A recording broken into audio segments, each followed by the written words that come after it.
Welcome class 12th. In today's module we will discuss about concept of vapor pressure. So let us learn concept of vapor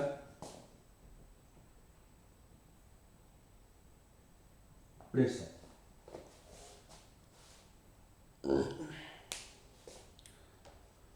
So before going to the details of vapor pressure,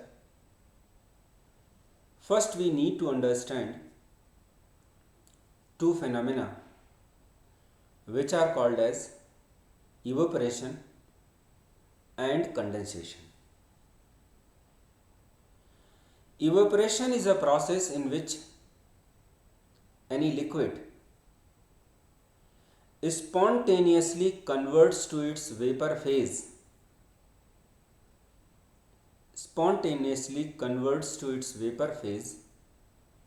below its boiling point, while condensation is a phenomena in which molecules of vapor they convert to its liquid state. So in the simplest term we can say that a liquid converts to its vapors. The process is called evaporation, and reverse process in which vapors converts to liquid is called condensation. Evaporation is a spontaneous phenomena, and increased entropy is driving force for it. ये हमने thermodynamics में पढ़ रखा है कि किसी भी process के स्पॉन्टेनियस होने के लिए दो चीज़ें ज़रूरी हैं, या तो वहाँ पर इंथैल्पी डिक्रीज हो रही हो या फिर इंट्रॉपी इंक्रीज हो रही हो, और इन दोनों के कॉम्बिनेशन को हम गिब्स हेल्महोल्ट्ज़ इक्वेशन के द्वारा रिप्रेजेंट करते हैं, जिसमें हम कहते हैं कि कोई भी प्रोसेस तब स्पॉन्टेनियस होता है जब उसके लिए डेल्टा जी यानी कि change in free energy negative होता है। तो लिक्विड जब लिक्विड फेज में प्रेजेंट है तो वहाँ पर मॉलिक्यूलर मोशन रिस्ट्रिक्टेड होता है, वहाँ पर उसकी इंट्रॉपी कम होती है। लेकिन जब वो लिक्विड फेज छोड़ करके वेपर फेज में कन्वर्ट हो जाता है तो इंट्रॉपी इंक्रीज हो जाती है, और इसी कारण से इवेपोरेशन एक स्पॉन्टेनियस प्रोसेस होता है। And this phenomena of evaporation is responsible for the drying of ponds, lakes, rivers, etc. and drying of our clothes. This is most common example wherein evaporation takes place.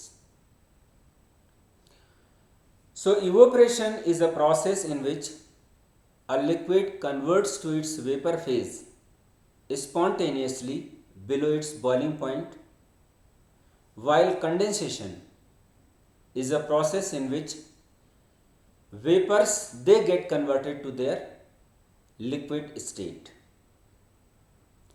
Now let us consider a liquid taken in a closed system. This we have read in thermodynamics that system is of three types: open system, wherein system and surrounding can exchange matter and energy both; a closed system wherein energy can be exchanged but matter cannot; and third, isolated system where neither matter nor energy can be exchanged. So what will happen if we have taken a liquid in a closed system? Say for example, this is a closed system where any liquid is present.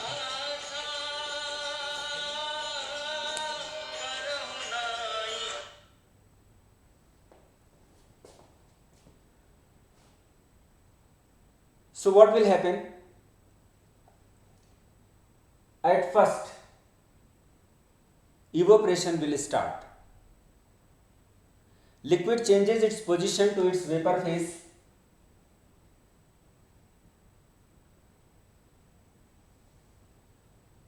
Now, when there is sufficient concentration of vapors present at the surface of liquid,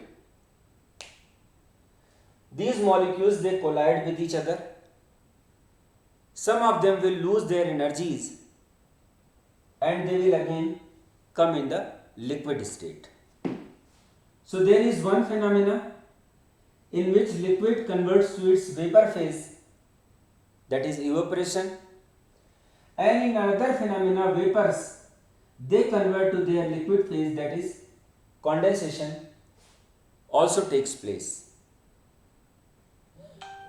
Initially, rate of evaporation is fast. Later on, the rate of condensation will also become fast, and ultimately an equilibrium is established wherein rate of condensation becomes equal to rate of evaporation. So in this system, what happens at equilibrium? Rate of evaporation becomes equal to rate of condensation, and at this equilibrium, number of molecules that are present in vapor phase and number of molecules that are present in liquid phase, they becomes constant. They becomes constant. That means what? That means at any given instance, the number of molecules that have converted from liquid to vapor phase is equal to the number of molecules that has converted from vapor phase to its liquid phase. And at the point of this equilibrium, the pressure exerted by these vapors at the surface of this liquid is called as its vapor pressure. At the position of this equilibrium, the pressure exerted by these vapors at the surface of liquid is called as the vapor pressure. So vapor pressure is defined as the pressure exerted by vapors of liquid at the liquid surface when both of them are present in equilibrium with each other at a constant temperature. So that is how we define the vapor pressure. अगर हम किसी liquid को एक constant temperature पर एक close system में लेते हैं तो थोड़ी देर के बाद लिक्विड और उसके वेपर्स के बीच में एक इक्विलिब्रियम डेवलप हो जाता है, और इस इक्विलिब्रियम की स्टेट में लिक्विड के वेपर्स के द्वारा लिक्विड के सरफेस पर जो भी प्रेशर अप्लाई होता है उसे हम उस लिक्विड का वेपर प्रेशर कहते हैं. I am sure all of you have understood the concept of vapor pressure. Now, how we can measure the vapor pressure, or how this entire phenomena can be explained experimentally, or it can be shown experimentally. So this can be represented, this can be shown experimentally with the help of a very simple setup.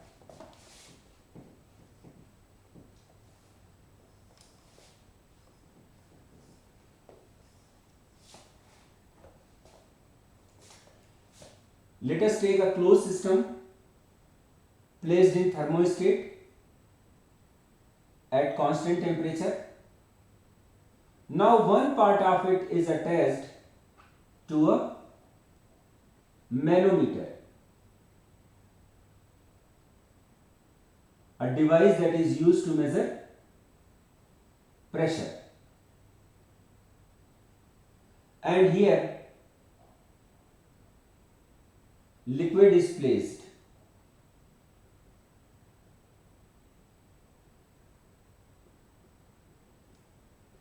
and we assume that at the start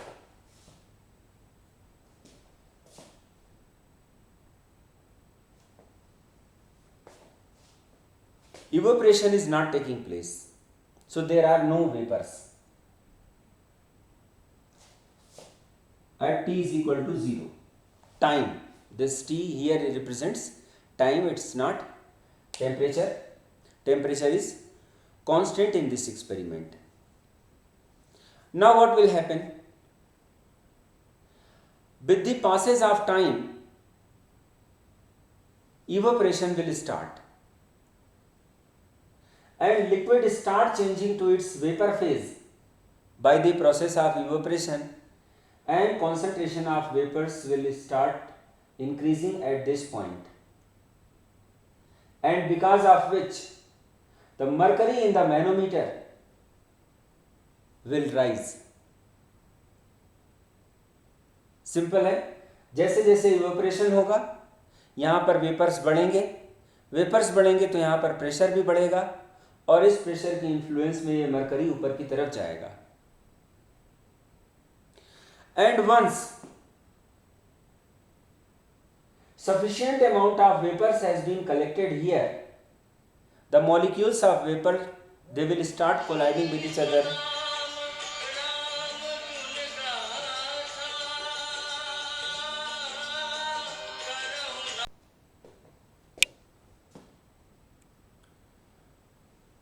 So when sufficient concentration of vapors will collect here, molecules in the vapor phase, they collide with each other, their energies are lost, and they will fall down in the form of liquid. So the process of condensation will also start. Now when process of condensation will start, amount of vapors decrease and this mercury in the manometer will also fall. And when an equilibrium is achieved, means when rate of evaporation becomes equal to rate of condensation, then number of molecules that are present in vapor phase, that becomes constant. At the equilibrium, at any given instance, if say for example 10 molecules are coming into liquid phase, then at the same moment 10 molecules are coming into vapor phase. So although the molecules that are present in vapor phase, they keep on changing, but their number remains same. And this attainment of equilibrium is indicated by a constant reading of mercury in manometer, and this reading is equal to the vapor pressure of the liquid. So once again, vapor pressure is defined as the pressure exerted by the vapors at the surface of liquid when both of them are present in equilibrium with each other at a constant temperature. So I am sure that you are able to understand the concept of vapor pressure. Now what will happen if two liquids are mixed here? In this system, in this closed system, we have two liquids, liquid A and liquid B. So at any given instance, both of them, they are evaporate. Now here we have molecules of A as well as we have molecules of B.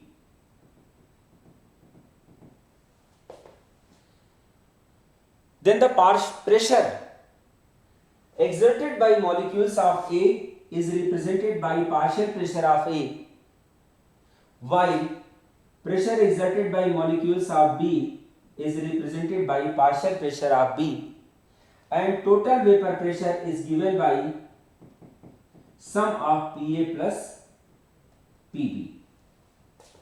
That is what is we known as the Dalton's law of partial pressures. So when two liquids are mixed, that means if we are considering a liquid in liquid solution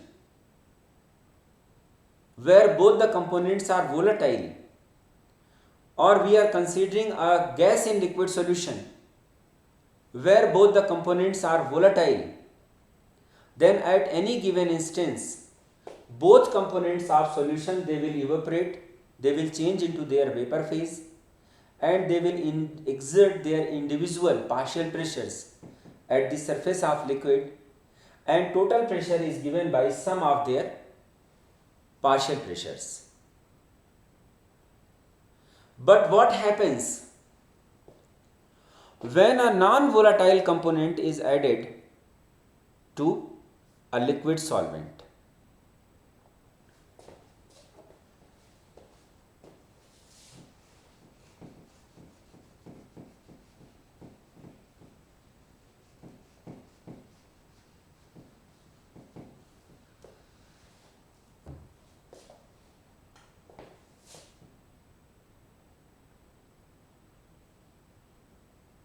For a non-volatile solvent,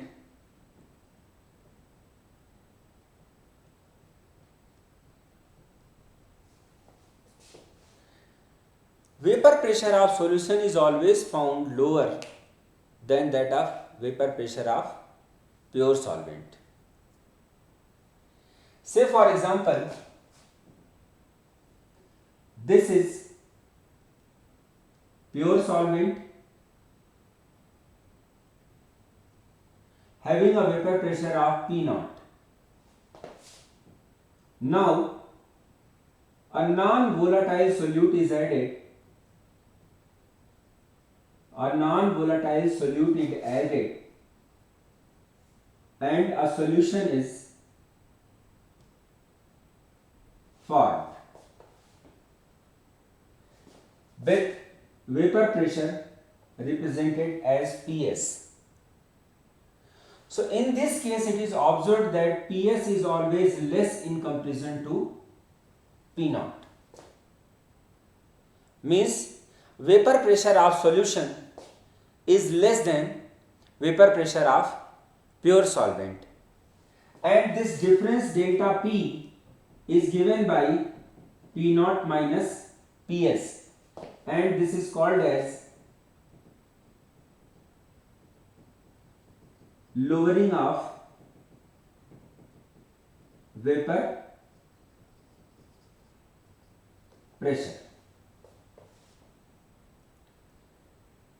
So for a volatile solute, that is a liquid in liquid solution or for a gas in liquid solution, both components they evaporate, they goes into the vapor phase. But for a non-volatile solute, only one component goes in vapor phase, and vapor pressure of solution is always less in comparison to the vapor pressure of pure solvent, and this difference in the vapor pressures of pure solvent and solution is termed as lowering of vapor pressure.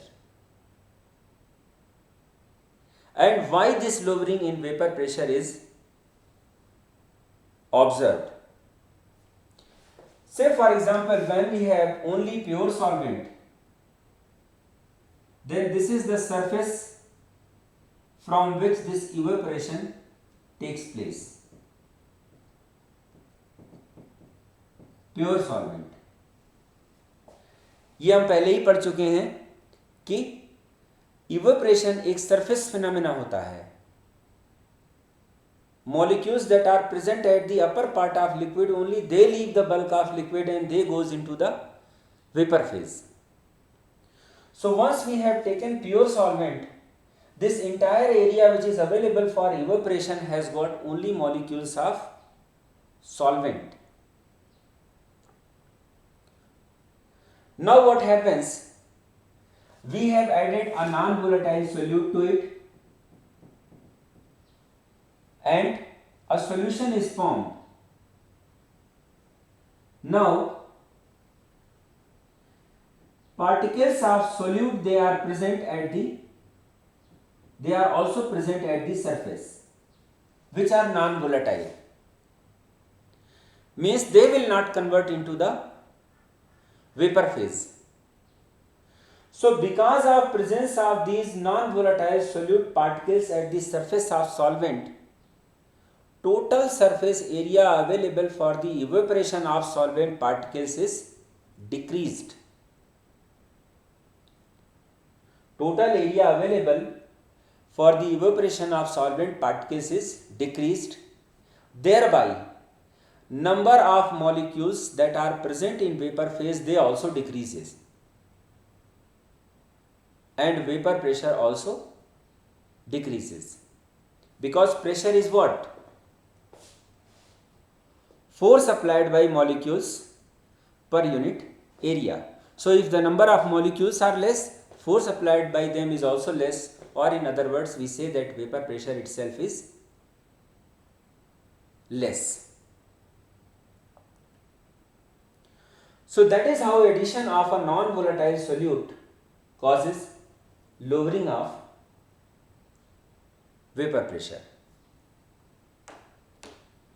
So I hope that you are able to understand the things that I explained in this module. Before I stop, let me take this opportunity to revise the points one by one. सबसे पहली चीज आपको मैंने बताई कि evaporation क्या होता है. इवेपोरेशन एक ऐसी स्पॉन्टेनियस फिनोमेना होती है जिसमें कि लिक्विड के मॉलिक्यूल्स लिक्विड की सरफेस को छोड़ करके वेपर फेज में कन्वर्ट हो जाते हैं. अगर ये एक ओपन सिस्टम है तो जो वेपर फेज में मॉलिक्यूल्स गए वो एटमॉस्फेरिक गैसेस में जाकर के मिल जाते हैं और ये प्रोसेस कंटिन्यूअसली होता रहता है. इसका सबसे कॉमन एग्जांपल है, अगर हम गीले कपड़े ले जा करके बाहर फैला देते हैं तो उसमें जो भी वाटर प्रेजेंट होता है वो धीरे धीरे इवेपोरेट होकर एटमॉस्फेयर में चला जाता है और हमारा गीला कपड़ा सूखे कपड़े में कन्वर्ट हो जाता है. कहीं अगर फर्श पे पानी गिर जाता है तो थोड़ी देर के बाद हम देखते हैं कि वो पानी वहाँ से वैनिश हो जाता है. वास्तव में वैनिश नहीं होता है, बल्कि वो इवेपोरेशन के प्रोसेस के द्वारा जो भी लिक्विड वाटर होता है वो अपने वेपर फेज में कन्वर्ट होकर एटमॉस्फेयर में चला जाता है. दूसरा आपको मैंने कंडेंसेशन बताया, जो कि इसका रिवर्स प्रोसेस होता है, जिसमें कि वेपर फेज में प्रेजेंट जो भी मॉलिक्यूल्स होते हैं वो आपस में जुड़ करके लिक्विड स्टेट में कन्वर्ट हो जाते हैं.